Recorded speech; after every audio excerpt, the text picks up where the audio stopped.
When I think of this recent US election, for some reason, the title of the book, The Big Magic, comes up.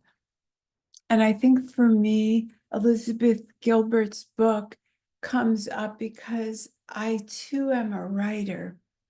And she talks about the polarizing feelings in creating something wonderful that go on inside a person and outside a person in the process of writing a book. And this election has been so polarizing, and people talked about the divisiveness, but I have to say, I didn't take that term to heart. I more saw others, the other side, and we're divided. Basically, I thought between right and wrong. And that's kind of righteousness and a kind of, what's the word? Condescension involved in a righteousness. I thought we were choosing one person or another, but it turns out that it was way more choosing between most people's needs who couldn't afford the food at the grocery store and the gas at the gas station because of low wages or unemployment or just an inability to get the jobs that white educated and Black women have. Did you know that there are more Black educated women than white? Fascinating. So that's one of my takeaways. The other big one is that I wish to become a courageous mentor to myself and anyone else who would like to rise with me. What do I mean by that? What I mean is some of these conversations I could have had.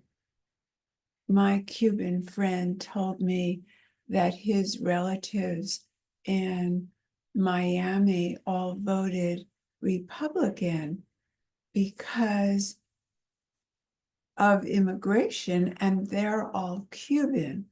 But their take on it was they waited a long time to get to this country legally, and they didn't approve of people coming in without legal sanctions and without the proper methods, because they were landing on families like the Cuban friend's family, and they were being put out of their apartment because it was rented to 3 or 4 people, and now 6 people arrived, and the owner of the apartment didn't enjoy having the new family. So things are much more complicated than this person or that person for president. And I had no idea that funding back college assessments would be so offensive to people. And of course it would be if you never went to college, if you were never afforded that privilege. The same went for buying houses. They're not buying houses, but there's another whole set of people that are neighbors, and they had one issue, and maybe it was abortion, And maybe on the other side, there were other one issue like the economy. But what was missing in this election for me is the conversations, the difficult, courageous conversations.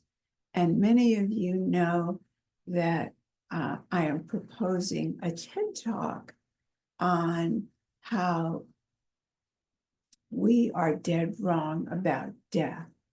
And I am proposing in that talk that we all learn the skills of difficult conversations, because it goes across the subject fields of, it starts with sex. How many of us really adequately, beautifully, wonderfully talked with our children about sex? How many of us were talked to about sex?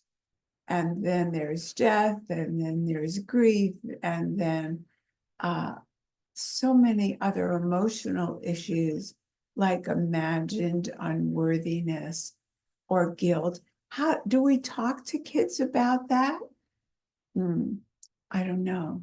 So that's what I'm taking right now, upping my quality and courage of difficult conversations, because these conversations need a leader.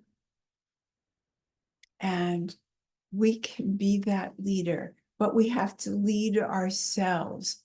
And those of you who don't feel authorized to set a boundary or to say, I don't like that, or I prefer to have it this way, does this election make you want to authorize yourself to share, to have really meaningful conversations? We were polarized in an extreme way. And if we want to build toward more unification, we need those conversations in the middle and say, tell me about it.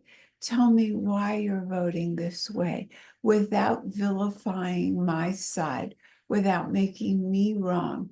And let me hear about your viewpoint. Why are you voting this way? And I promise I will not make you wrong or try to correct you.